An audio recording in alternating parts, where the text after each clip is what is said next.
All right, everybody, we are live. How's it going? Chuck Holton here, coming to you from a very cold and rainy northeast Syria, excuse me, where I just spent about 5 hours standing on a street corner waiting for an event that took all of 2 minutes to film. And that was a whole lot of no fun. I was absolutely bored out of my mind today. But I did get some good footage, and I'm going to show you some of that. We're going to talk about what's going on here in what they call Rojava. And the answer to the question, is the idea of Rojava, that is a self-administering Kurdish area inside Syria, is it dead? Did we watch it die today or not? We're going to answer that question as we get into this. Before we do that, though, let's real quick talk about our sponsors. I mean, listen up. It's flu season again. A lot of people are lining up for their flu shots, and they're kind of pretending like the last 5 years didn't happen, or, 5 years ago.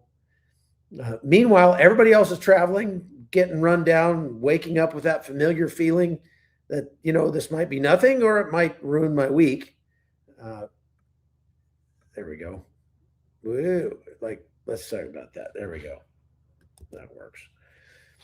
So people handle this in different ways. Some people wait it out. Some people book urgent care right away. Some sit in an ER for 6 hours next to a guy that's coughing like it's his full-time job. I personally prefer to be well prepared. And so the wellness company makes something called the Contagion Emergency Kit. It's designed for adults who want to have a plan in place before they get sick, and not after the pharmacy is closed on a Saturday night and urgent care is booked solid. The Contagion Emergency Kit includes doctor-prescribed medications that can be used when clinically appropriate for common respiratory illnesses, along with a physician-written guide, so you know exactly when and how to use what's inside. So there's no guessing, no late-night internet diagnostics. Basically, you're just getting a prescription before you get sick for what you will need when you do get sick. Think of it as having a doctor-approved contingency plan right there at home, not a replacement for medical care, just a smarter way to avoid panic and delays when something minor hits. I keep one of these at home in Panama because, in my line of work, I can't afford to be down or to miss work. There's always more stuff I've got to do. So a lot of people that I've talked to that are viewers feel the same way. And that's why this kit has thousands of positive reviews from people who were glad that they had it when they needed it. You can get your kit by going to twc.health/hotzone and use the code HOTZONE to save $32. That's twc.health/hotzone, code HOTZONE for $32 off. Preparation is boring until it isn't. So get one of these kits. They're only available in the United States. And all medications are prescribed by licensed physicians where clinically appropriate. Okay, thank you for TWC sponsoring our podcast. All right, now we're going to talk about two different things today. We're going to talk about Rojava, that is the eastern third of Syria, Kurdish Syria, and we're going to talk about what's going on in Iran, because there are some updates there to the, are we going to war or are we not going to war? Are we going to war or are we not going to war? Like nobody can seem to figure it out. We are definitely getting ready to go to war, and this is not going to be like Venezuela. This is going to be more like Iraq in 2003. Shock and awe. Okay? So we'll talk more about that toward the end, but let's first talk about what I saw today here in Rojava. This is the street corner I went down. They actually had a curfew in place all day long today from 6 a.m. to 6 p.m. Nobody was supposed to be outside. Everybody was supposed to stay in their homes. All the stores were closed. Everything was closed. But we got special permission to be able to go out and watch as HTS operatives who are loyal to Ahmed al-Jilani, or al-Sharaa, they call him, came into Qamishli, where I am today, for the first time in about 10 years that regime forces have come into Qamishli. And these guys, many of them used to fight for the is Black Pajama Boys, and now they're government officials driving in here, and it was a little tense, to say the least. So here's what it looked like before they got there. We got there about noon and thought, okay, we'll be here for an hour and then we'll film this and get out of here. But it took a lot longer than that. Here's what we saw. I'm in downtown Qamishli today, right in kind of the central traffic circle here. And there's a lot of people here with guns today because it's kind of a historic day. The forces of al-Jilani, officials that he's sending in here, are supposed to be arriving here any minute. And so there are a lot of journalists that are waiting. You see back there's a whole scrum of journalists. I hate that. And flags, the YPG flag, which is the Kurdish flag, and that sort of thing, all here. Lots of people with guns kind of making a show of force. Now some of these guys, like these right here, are with an organization called HAT, H-A-T, and they are counterterrorism force of the Kurdish military that was trained by the U.S. Special Forces. Up until just recently, they were conducting training, being trained by them, so they are very well equipped in terms of military hardware compared to the rest of the military, and they're very well trained, and and that was where I got told to turn my camera off because they thought I was filming what was in front of me when I was actually filming back at myself. So they came running over and told me to stop filming. There are things that they didn't want filmed, obviously. But those HAT operatives, what I was getting ready to say is that they were trained by U.S. Green Berets. And so they're very well trained. They're very professional soldiers. And they just were abandoned by the U.S. So now we have much better trained Kurdish counterterrorism soldiers, and we're not making any use of them at all because the United States has shifted its allegiance over to al-Jilani, this former al-Qaeda terrorist who spent 6 years in prison in Iraq being guarded by U.S. troops because he was trying to kill them. That guy. Okay, so the idea behind this ceasefire agreement that they signed with al-Jilani's forces is that his military troops will not come into the areas that were still held by the Kurds on the day they made the agreement.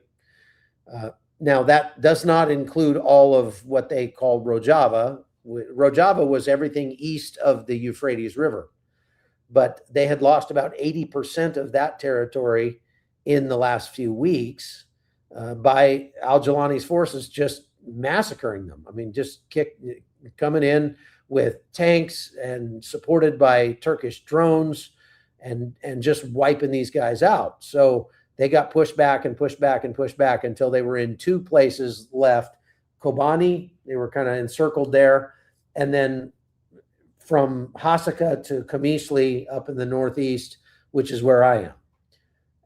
And they were massing forces to take the rest of that area away from the Kurds as well. And it is likely that the Kurds would have lost it if they had not made a deal. So they made a deal that's not a great deal for the Kurds, but it preserves some limited autonomy on their part and gets some commitments by the Jilani regime to allow them to kind of live in peace. Because they did not want to live under Jilani rule, because all the places that Jilani rule has been imposed are under Sharia law. And Kurdish women do not wear burqas. They don't cover their heads. They're very progressive. I have some footage here of, there they are. I have some footage here of some of the YPJ soldiers. These are female soldiers that are correspond to the YPG. YPG is the men, YPJ is the women. And you can see here, they don't cover their heads mostly. One of them has a scarf on. Okay, and they're just all lined up there at this protest we were at today. It wasn't really a protest. It was just more of a show of force. So the reason there were so many people out there on that street corner carrying guns is that they wanted to show to al-Jawlani's forces, as when they came in, that they were not intimidated and that they were going to stand up for Qamishli and for the portion of Rojava they still control. Now, al-Jawlani's forces did roll in finally about 5 p.m. And they only brought maybe a company minus, so maybe 100 guys. And the idea was that they were going to come in, take up positions in certain places where the government officials that belong to the government in Damascus are going to be working, and then they were escorted back out of Kurdish territory. So they did not stay. And that was according to that agreement. Now, when those same guys, I have footage of them rolling in when they finally did come in. I got up on a balcony and got to get a good shot of these guys. I'll just let that run while I'm talking. These guys were, you can hear them chanting down there.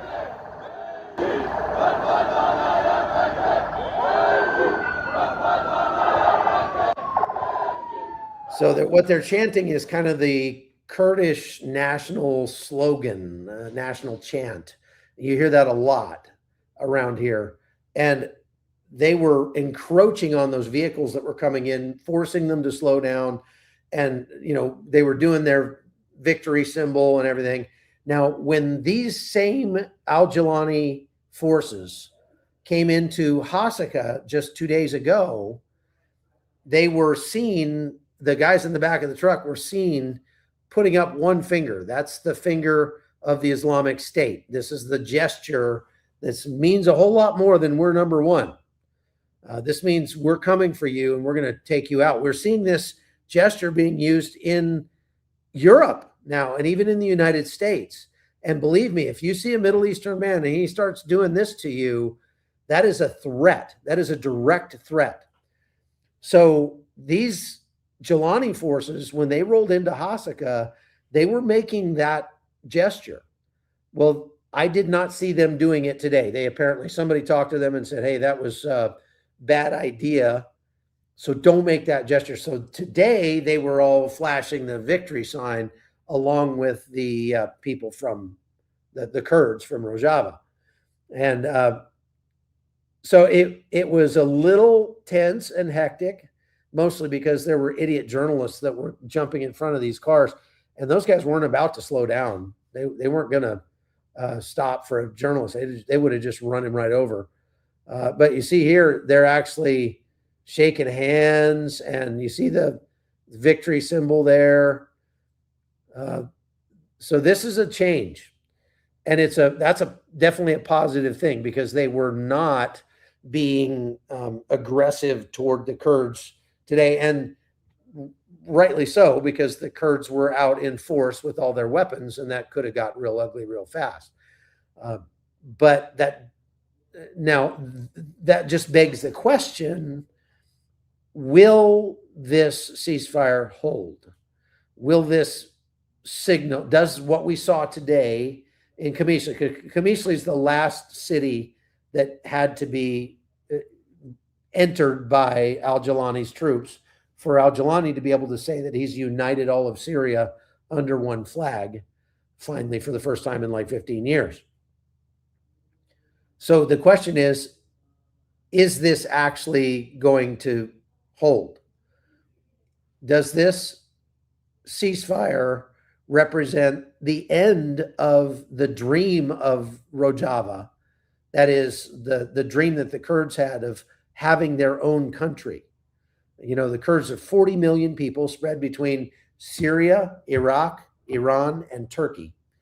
and they're the largest people group in the world that doesn't have their own state. They're much larger than Israel, for example. They're, I don't even know, but probably 10 times the size of Panama in terms of population, and they don't have their own country. So they were hoping that Rojava, this part of Syria that they had wrested control of from ISIS, would be their state, would become their state, or at least a good part of it. They have a kind of self-governing protectorate status in northern Iraq, but it's not their own state. They want their own country. Don't blame them. They did a very good job of running things in Rojava for the last 10 years. They've managed to keep the terrorism at bay.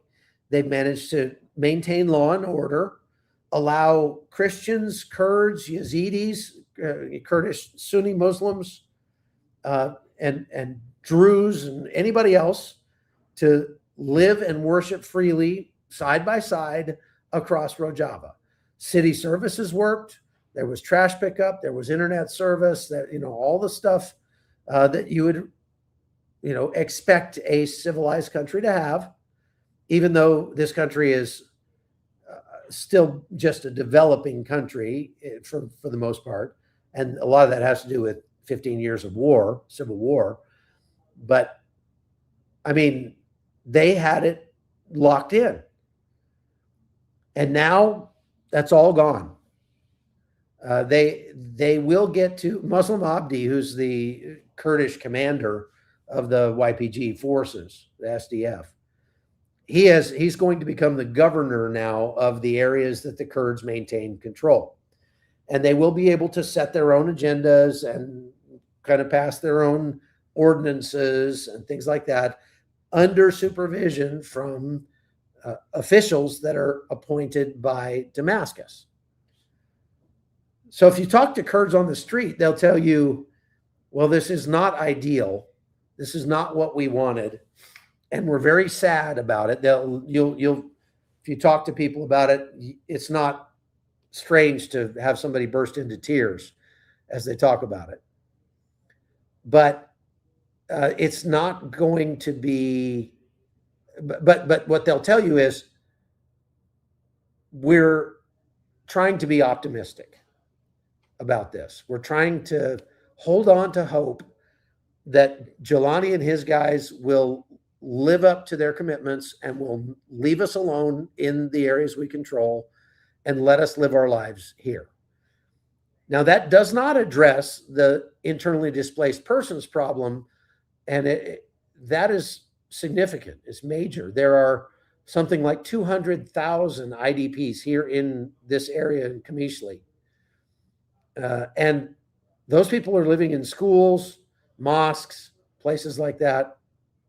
We have been spending much of our time here going to those schools and bringing them food, bringing them blankets, bringing them electricity by buying generators for them with your donations. By the way, thank you very much to all of you who donated to Free Burma Rangers. We've raised, I think from just Hot Zonians, we've probably raised about $2,500 or $3,000. And there was another guy who's sending a check for $4,500. So we're pretty close to 10 grand, I'd say, when it's all said and done, 7,500 or so. And that's pretty awesome. So thank you to all of you who did that, because that enabled us to buy another generator and bring power to another school that had 150 IDPs living in it. Now, these people were pushed out of their homes in places like Tabqa, Raqqa, Aleppo, and Afrin. And it's unlikely that they're going to ever get to go back.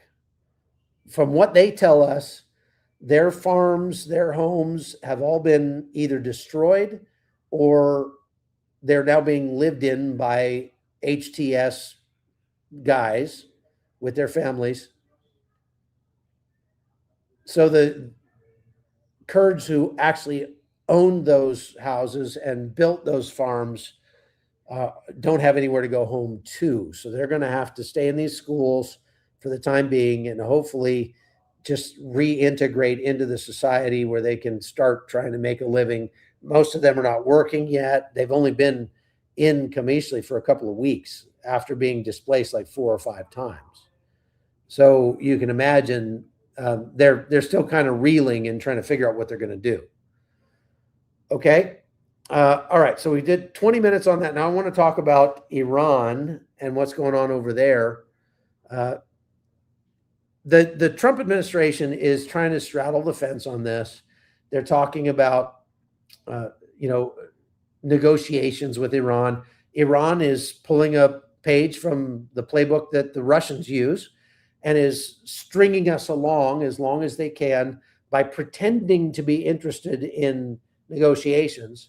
But when you really try to nail them down on it, those negotiations are not going to go anywhere because Iran is not willing to make any concessions like giving up its nuclear program, stop funding terror groups around the region, etc.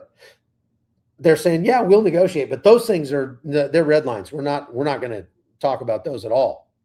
Well, those are the things that the Trump administration are saying are non-negotiable. If you're going to come to the negotiating table, the first thing you have to do is give up your nuclear program and stop funding your proxies. Iran's saying, no, we are not going to do that, but we do want to talk. And so President Trump, ever the optimist, is sending Steve Witkoff over there to cock it up again, make a mess of it. And in the meantime, the United States continues to build up forces in the region. We continue to ship Patriot missile batteries over to Israel to try to help Israel shoot down the inevitable waves of missiles that Iran will fire at them when the war starts. And I say when, not if, because I really believe it's all but inevitable at this point. Okay. Now, if we look at the report, the most recent report by the Institute for the Study of War, that's understandingwar.org. It's a very good resource. They say that the Iranian regime is conducting a concerted campaign that involves diplomatic, informational, and military lines of effort to try to prevent the U.S. military from taking action against Iran. So diplomatic is, hey, we want to talk, but no, we don't want to talk. Yes, no, we do want to talk. No, we're not going to talk about that. But yeah, we do want to talk. No, we're not going to talk to him. That kind of thing. That's their diplomatic campaign. Informational campaign, they're trying to put out all sorts of misinformation on social media, just, again, pulling a page out of the playbook that Russia uses to wage asymmetric information war on America. And their military lines of effort are along the lines of posturing, threatening. And today we saw, this was interesting, an American flagged oil tanker that had just left the UAE and headed out to sea was approached by 2 Iranian patrol boats who pulled up alongside the ship and said, heave to and prepare to be boarded. And they tried to take that ship today. The captain of the ship, good on him, he just said nope and floored it. And somehow, I don't think he outran them. I think they just, when they realized he was not going to slow down, he sped up, that it was going to be really difficult and dangerous for them to try to board that from their little patrol boats. These are essentially speedboats. So it's not that the tanker outran a couple speedboats. It's that at the speed the tanker was going, those speedboats had no chance of actually boarding that ship. And so they gave up the chase. But so they are already threatening shipping in the Strait of Hormuz. And so that is something the United States is going to have to plan for. It's very likely that when we go to war with them, they're going to try to take commercial shipping and threaten military shipping in that region. The United States needs to be prepared to blow those ships out of the water. The Iranian fleet needs to go right straight to the bottom as one of the first things we do. Now, I want to play for you this clip from Marco Rubio talking about this on Fox. He's very comprehensive here and explains why it's important for us to take action on Iran. And so you can kind of read between the lines and get the sense that Marco Rubio is in the pro-war against Iran camp. Take a listen. Radical Islamic movements in the world identify the West writ large, but the United States in particular, as the greatest evil on the earth. And every chance to have the notion that somehow radical Islam would be comfortable with simply controlling some province in Iraq or Syria is just not borne out by history. Radical Islam has shown that their desire is not simply to occupy one part of the world and be happy with their own little caliphate. They want to expand. It's revolutionary in its nature. It seeks to expand and control more territories and more people. And radical Islam has designs openly on the West, on the United States, on Europe. We've seen that progress there as well. And they are prepared to conduct acts of terrorism. In the case of Iran, nation-state actions, assassinations, murders, you name it, whatever it takes for them to gain their influence and ultimately their domination of different cultures and societies. That's a clear and imminent threat to the world and to the broader West, but especially to the United States, who they identify as the chief source of evil on the planet. Okay, the reason why they hate the Kingdom of Saudi Arabia, the leadership of the UAE, of Bahrain, is because they've allowed the United States to partner with them. That's why they hate them. They consider them infidels for it. They hate Israel. But they also hate America, and they hate anywhere in the world that we have influence. They seek to attack it, including here in the homeland. If you look at the domestic terrorists, at the attacks that have happened here domestically, the overwhelming majority of them have been inspired by radical Islamic viewpoints. And that includes the shooting in the Pulse nightclub in Orlando, Florida. That includes the Saudi pilot in Pensacola, my home state, 2 attacks. Okay, so he's making the case that we've got to confront radical Islam, and he's, I believe, doing it in the context of a question about Iran. But I want you to think about what he just said in terms of what's going on here in Syria. He's saying radical Islam is not satisfied with having its own piece of property and just doing what they want to do in their little caliphate and leaving everybody else alone. They are an inherently conquering ideology. They want to continue to take over territory, and giving them space from which to attack is a big mistake. So with that in mind, why in the world are we handing Syria over to a radical Islamist jihadi? I mean, you would be very hard pressed to make a case that Ahmed al-Sharaa is not a radical Islamic terrorist. And just look at his history. Now, I'm not saying people cannot change. They can change if Christ changed their hearts. But al-Sharaa is not a Christian. And so his heart has not changed.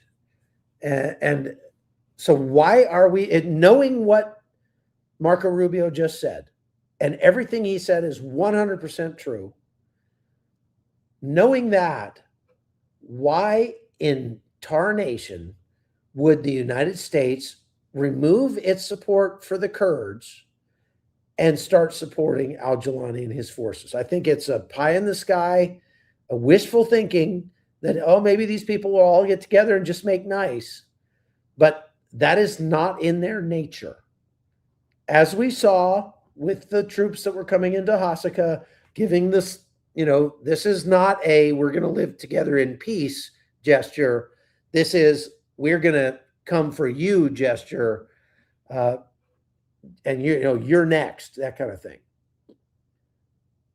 So I don't get the dichotomy here with the Trump administration talking like this about Iran. We cannot leave these radical Islamic terrorists in power, and yet we're funding and supporting and training a radical Islamic terrorist in Syria. Now, perhaps I'm being too, overly theatrical here. As I said, the people that we talked to today in Qamishli were not hopeful, but trying to be optimistic about this new plan, whereby al-Jilani's troops will occupy certain sectors within Kurdish territory, and they're not actually troops, they're going to be his officials. So imagine like you're sending people to sit on the city board or to be the mayor, that kind of thing. The Kurds will have their own parallel system of government, but now there is some,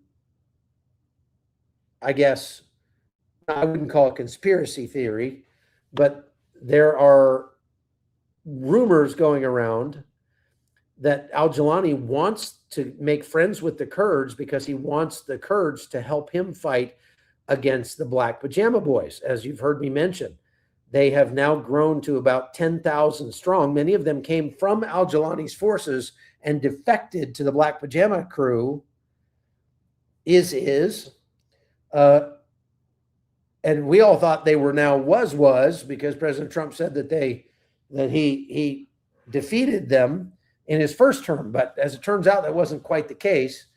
And they've grown to 10,000 troops. And they took over Syria the first time with 3,000 troops.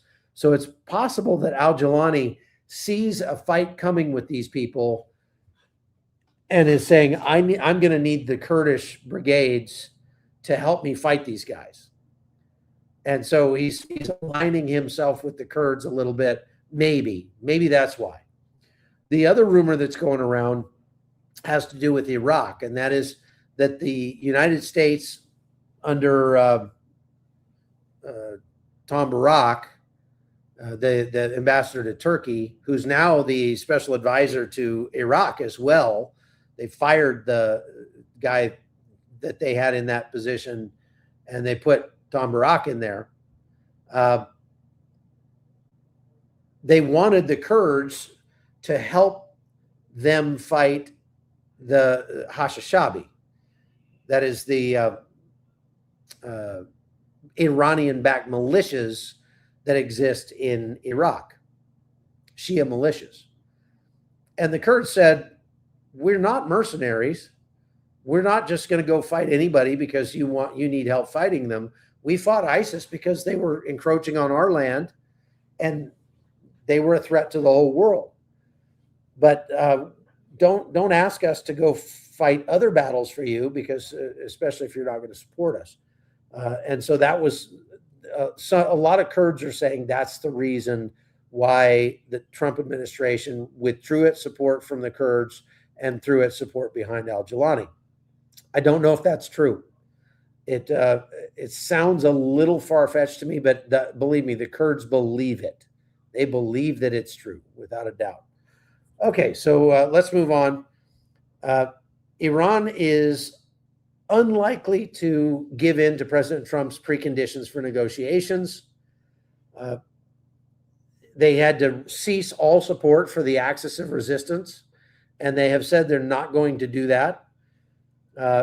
And they're not going to give up their nuclear enrichment scheme. So there really are not any negotiations to be had, but they are trying to string President Trump along and keep him from making the decision to strike. I don't think it's going to work, but that's what they're trying to do. Some Iranian officials have told Western media that Iran would be willing to offer nuclear concessions to the United States, but the Institute for the Study of War says they have not observed any indications that the regime has altered its position on the nuclear issue at all. What they're saying is they are mocking us. The Iranians are pretending that they're willing to make concessions while they're saying, like in public, they're saying, we're not going to make any concessions. So they're just trying to keep the West off balance. Now, the Iranian regime has continued to warn that if the U.S. attacks Iran, that would trigger a regional conflict. I don't think America is really afraid of a regional conflict because Iraq is not going to attack us. Saudi Arabia is not going to attack us. The UAE is not going to attack us. Jordan is not going to attack us. Kuwait is not going to attack us. And Israel certainly is not going to attack us. So that leaves Yemen and Lebanon, perhaps, that might try to do something. But most of the countries in the Middle East are against Iran, and many of them will actually help the United States and Israel if there is a war. So the Iranian regime is like, there's going to be a regional war, and the United States is going, oh, I hope so. I hope that the regional powers all line up behind us and take out the Iranian regime. That's not exactly what the Iranian regime meant by it, but that's more likely, situation that will probably happen. They said they did also say that could destabilize Middle Eastern countries that host U.S. bases. And they're trying to pressure countries like Qatar and Bahrain to tell the United States not to attack Iran. And Qatar, for one, is doing it. So is Saudi Arabia. They're saying, don't attack Iran. Turkey, our NATO ally, Erdogan stood up and said, the United States better not attack Iran. Now, I don't think he meant that as a threat, but he's trying to use very strong language. And unfortunately, President Trump has a real bromance with Erdogan. And so he's not going to tell Erdogan where he can stick it. I don't know if Erdogan really has much sway over President Trump, but he's also not helping the situation at all. Okay. And the Iranian regime has also highlighted its armed forces' ability and willingness to respond to a U.S. attack as part of the military effort to prevent such an attack. So they're posturing in Iran and saying, we've got a lot of new missiles. We've put a lot of new missiles together, and they believe, even though the Israelis managed to degrade Iran's missile capability by about 35 to 40% during the 12-day war, Iran says that it has been able to reconstitute its medium-range ballistic missiles, which can hit Israel, to the levels they were at before the war. What I have not heard anything about is whether or not they have been able to reconstitute any of the launchers that were destroyed, because they probably only have maybe a couple hundred launchers for those things. And so I would be surprised if we saw more than 200 or 300 missiles being launched in a salvo against Israel when the time comes, because they just don't have the launch capability to do that. Even if they have the missiles, they don't have the launch capability. And there's likely going to be losing missiles on the ground as the United States has been mapping out, along with Israel, and targeting the areas where these missiles are being stored.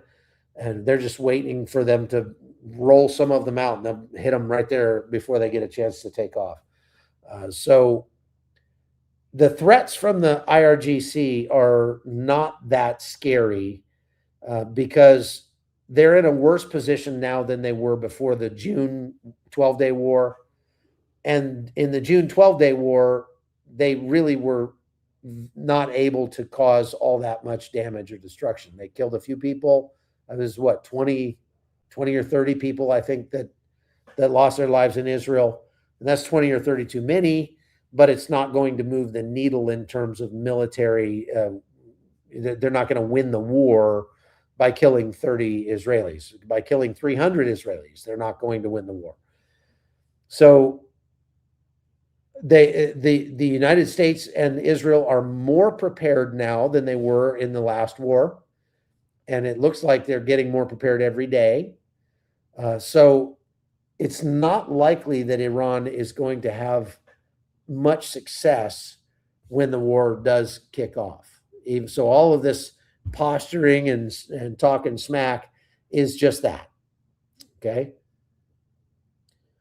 They do have some offensive capabilities that they could use to respond to a U.S. attack by attacking U.S. bases, but the United States has planned for that as well, and our guys all have bunkers they can go to And so there's not as much risk to American troops in the region as you might think, because we've already trained our guys, we've already prepared them, we've got anti-missile defenses around our bases, and we've got good, strong bunkers in our bases so that the guys can get underground and wait out any attack that might happen.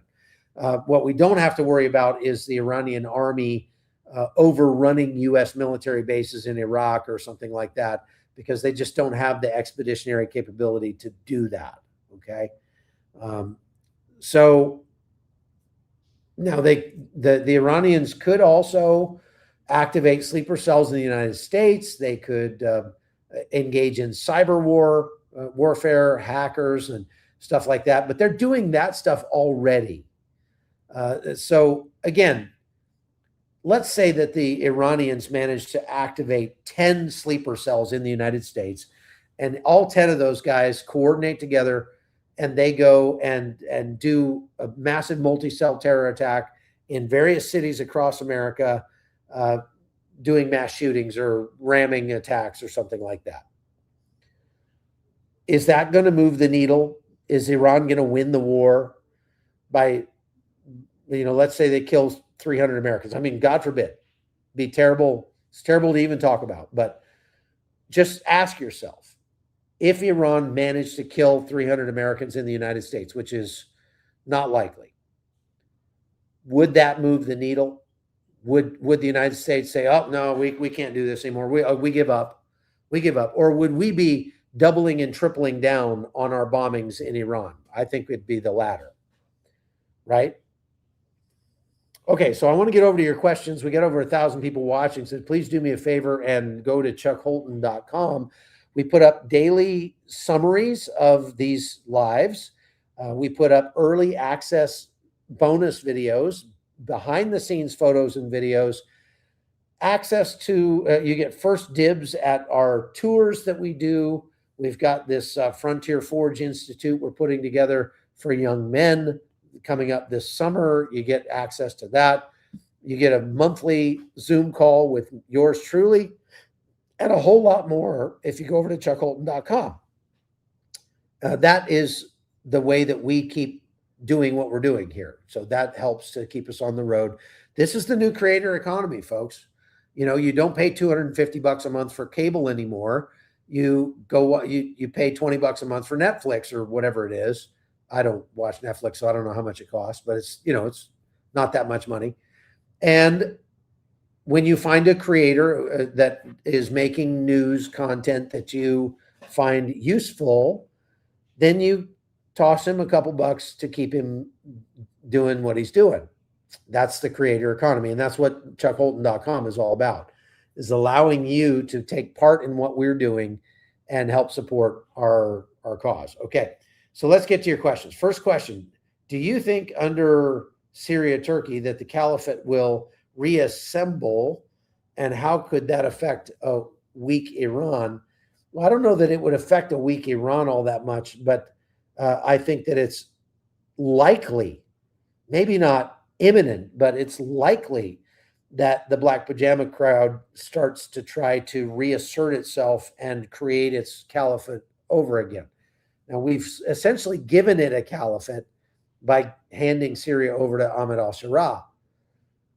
But the Black Pajama guys don't think he's radical enough. He's not head choppy enough. And so they would really like to go through and just ethnically cleanse the whole region. So it's likely that they will be fighting against al-Sharaa to try to take power from him. And his power is not all that solid. There have been a couple of assassination attempts in Syria already, and he's survived. And there's likely to be more. So, I hope not. I don't wish anybody to be assassinated, but there's a lot of rancor between the Black Pajama guys and al-Sharaa and his forces. And a lot of his forces are becoming the Black Pajama boys. Okay, next question. Slightly off topic, but I've heard reports that the USA will do naval blockade on Cuba soon. Sounds like we're talking about it. President Trump talks about a lot of stuff, and you just have to wait and see what he actually does. Thank you for being a new member, T-Bone. Appreciate that. Murat something says, do you think the Kurds lost their self-autonomy, and how's it going to work, these two different ideologies? Yeah, I mean, that's the real question. Is the Kurdish dream of having their own state dead, or is it just dormant now and they've taken a few steps backward and they're going to have to work to try to take it? We'll just have to wait and see. I can promise you, if the Black Pajama crowd takes over for al-Jilani, kicks al-Jilani out, the Kurds are going to go back to fight. That would be kind of a foregone conclusion. Do you think the U.S. hasn't made mistakes in foreign policy until Trump became president? No, we've made mistakes. Every president has made mistakes in foreign policy. Foreign policy is very, very complex. And so, I mean, Clinton, Bush, Obama, Biden for sure, they've all made missteps in their foreign policy, and Trump is no different. And when Trump does something that's smart, I'll say it's smart. I'll give him credit where credit's due. If he does something I think is stupid, I'm going to say it's stupid. And it's not because I have Trump derangement syndrome. No, I like President Trump. I want him to succeed. I pray for President Trump. But President Trump is a ready, fire, aim kind of guy, and he tends to shoot his mouth off without thinking and does stuff that ends up getting people killed, like several hundred, dozens of thousands of people in Iran that have been killed since President Trump said that help was on the way. And so far, help has not arrived. Next question. What are the greatest foreign policy mistakes you think the U.S. has made worldwide right now, or is making worldwide? And how bad do they compare to failures of the past? Good question. I think the biggest foreign policy mistakes that the Trump administration is making is with regards to the Kurds in Syria and in Ukraine. We could, if we could get Russia and Iran out of the picture, no longer a threat, this whole world would be a different place. The whole world would be better off. And we have an opportunity to do that, to degrade Russia to the point that they'll never be a threat again, and to degrade Iran to the point that they actually become a friend of ours and an ally, like they were back during the Shah days. We have an opportunity to do that. President Trump so far seems to be intent on snatching defeat from the jaws of victory. So I think those are the two biggest mistakes that we're making right now. And probably the biggest mistake we're making is sending Steve Witkoff to do all of our negotiating. Steve Witkoff is a dolt. He has no idea what he's doing. Next question. Hi, Chuck. How are the Kurds? They are sad and hopeful at the same time. Why has Trump sent Witkoff to talk nuclear with the Iran regime and nothing about the massacres? Good question. That should be question number one Witkoff asked when he walked in the door. Hey, what is it with all these people you're massacring? But Witkoff isn't going to ask those kind of hard questions. He seems to really try to cajole our enemies more than negotiate with them. If Syria was not even a nation before, why does it have to be now? Syria, as it was, always a failure. Well, not always, but at least since the Assad family took over, Syria definitely went down the tubes. I'm kind of with you. I think that it would be much smarter if the United States were to push for regional independence for various different groups, the Kurds, the Yazidis, let them all have their own countries, very small slices of land that's theirs, their country, because, the smaller a country is, the less it can threaten the world and its neighbors. Liechtenstein is probably not going to be getting nuclear weapons anytime soon because it's a tiny, tiny country. So I think the United States policy, that if I was president, my policy would be I'm going to encourage a more feudal system where lots of different people groups get to have their own territory that they run however they want.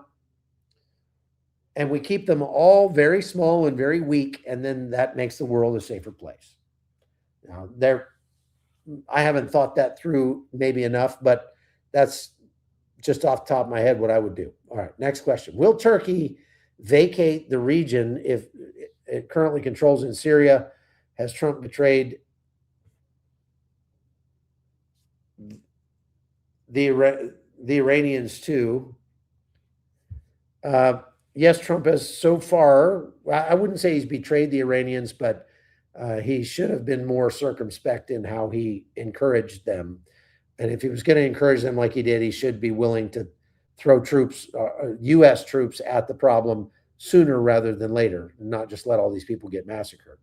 But when it comes to the Kurds, I forget. Nathan got rid of the question so fast, I forget what the question was. So, if when the peace talks fail, do you think the USA will attack Iran before, during, or after Ramadan? I don't think that they're going to make a decision on when to attack based on Ramadan.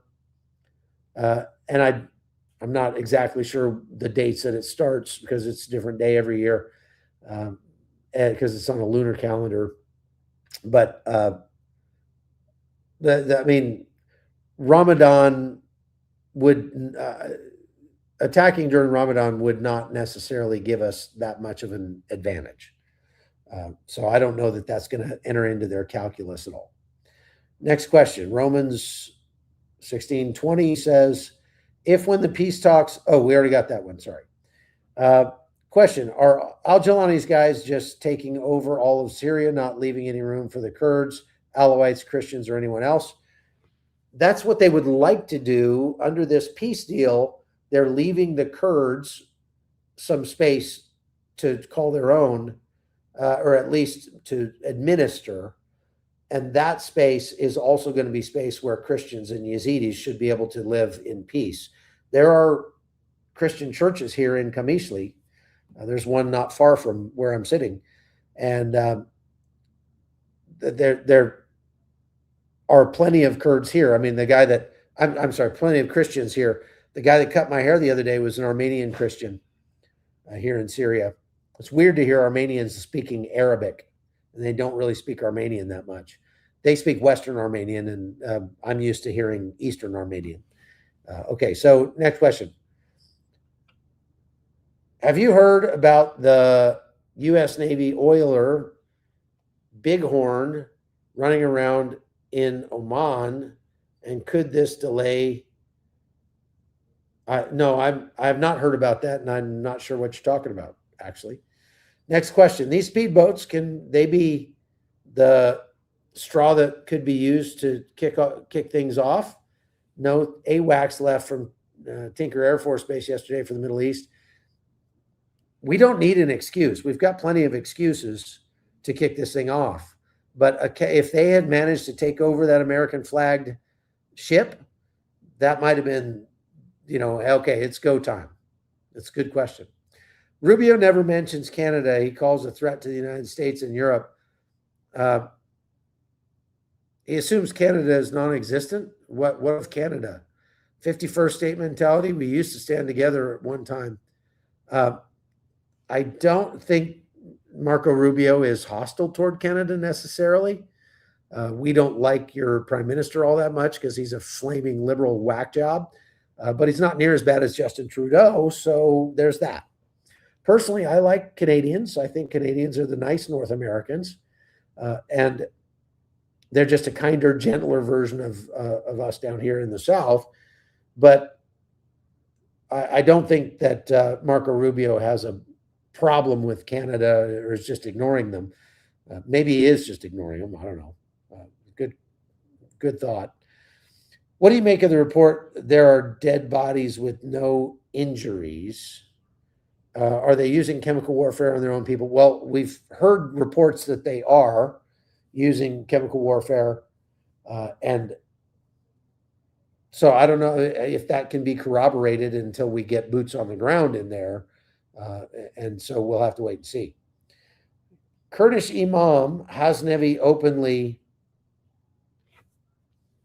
asked Israel, come help us, and we want to work with you, not HTS. So do you think it's possible? I personally love to see that Kurds and Israel work together. The Kurds have asked Israel for help. I don't know what kind of help they have received, if any. We haven't heard anything here on the ground in Syria about the Israelis sending help like they have to the Druze. But it's much easier for them to help the Druze because it's much closer to where the Israeli held positions in Syria are. They'd have to cross a lot of black pajama territory to get to the areas of Syria where the Kurds are, and that would be pretty difficult. So I think it's less likely that Israel will be bringing them weapons or anything like that. Where and when did radical Islam start? Well, about the 7th century with a guy named Muhammad. And it's just that radical Islamists actually read their scriptures and take it literally. Other people read Muslim scripture in the Quran and the Hadith and maybe don't take it as literally, and those people are the non-extremist Muslims. Next question. So what would you have Trump do? We're already holding the line with Russia, China, and Europe. I wouldn't say we're holding the line with Russia. We're kind of helping Russia a lot. President Trump is getting played by Vladimir Putin over and over and over and over again, just made to look like a fool. And he keeps thinking that he can buddy up to Vladimir Putin. Vladimir Putin is playing him like a banjo, okay? And so, no, we're not holding the line against Russia. We could be, and we are at the same time as President Trump is trying to play smoochy face with Putin, the CIA is in Ukraine helping the Ukrainians find targets inside Russia. So we're kind of doing both, right?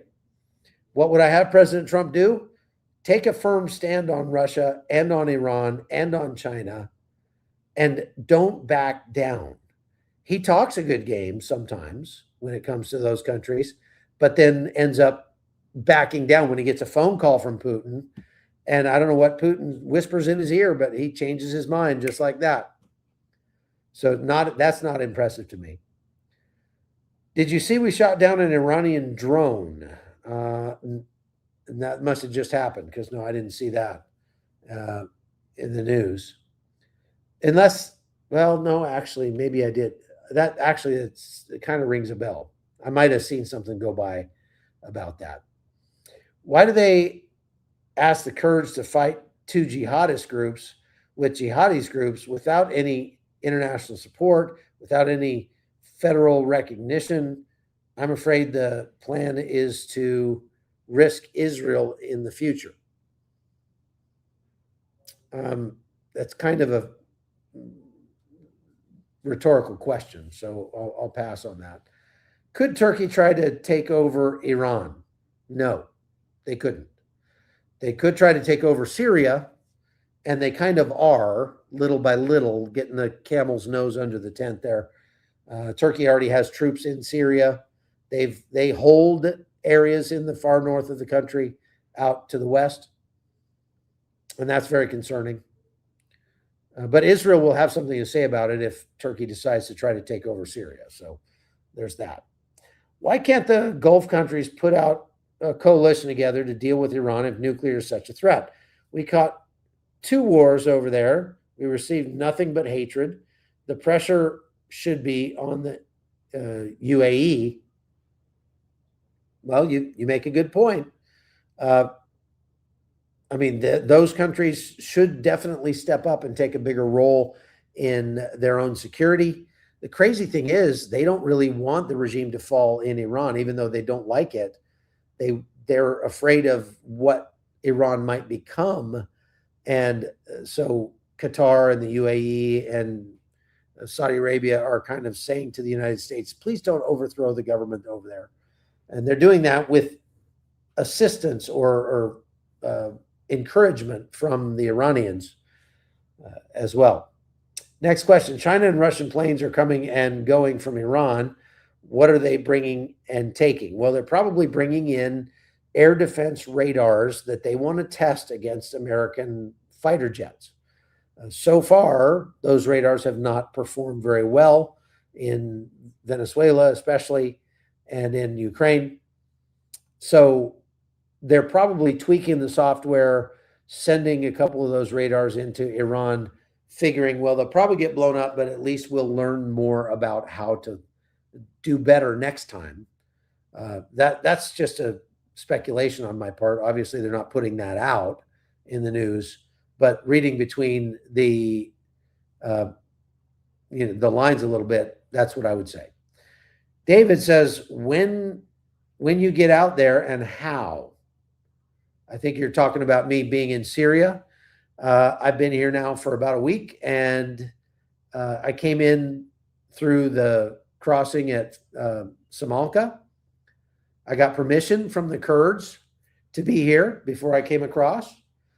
So we asked for permission, and we get permits to come into Kurdish-held Syria. Now, if HTS manages to take over those border crossings, that could cause a problem for us, because they've already said that they will not recognize the permits that the Kurds put out. So I might be swimming across the Tigris if that's the case. Don't know. Chuck, do you think Trump is trying to force Iran to make the first move? No. I think he's just trying to get his ducks in a row and be assured of victory before he starts. And that's not bad. What is the status of the thousands of Ukrainian children kidnapped by Russia? They're still kidnapped. They've been farmed out, and many of them are being now, because it's been 4 years, so they've aged out. They hit 18, and Russia's putting uniforms on them and sending them back to Ukraine to fight against the Ukrainians, which is pretty gross. Can Syria become federal like Iraq? Well, I suppose it could if it wanted to. I kind of doubt they will, but it's possible. Do you assess al-Sharaa is afraid of ISIS and or sympathizing with them? This is black pajama people. Please, if you just avoid saying that word, the two I's and the two S's together, call it something else, because YouTube demonetizes the account when we say that word too much. And so your question is, I just lost the question. It's gone. Sorry. Do you think someone planned this on purpose to risk Israel? No, I don't. I don't think that is a risk to Israel. So next, the Kurds need to request their autonomy at the UN, don't they? If they got their own country, I guess that's one place they could go. The United Nations really doesn't have any global authority to grant you your own country or anything. Those are usually have been granted by the winners of wars in the area, who then draw up the map and say, okay, we'll give this to these people and this to these people and blah, blah, blah. Let's talk hypothetically here and say that al-Sharaa is removed from power. What could that mean for Kurds in Syria?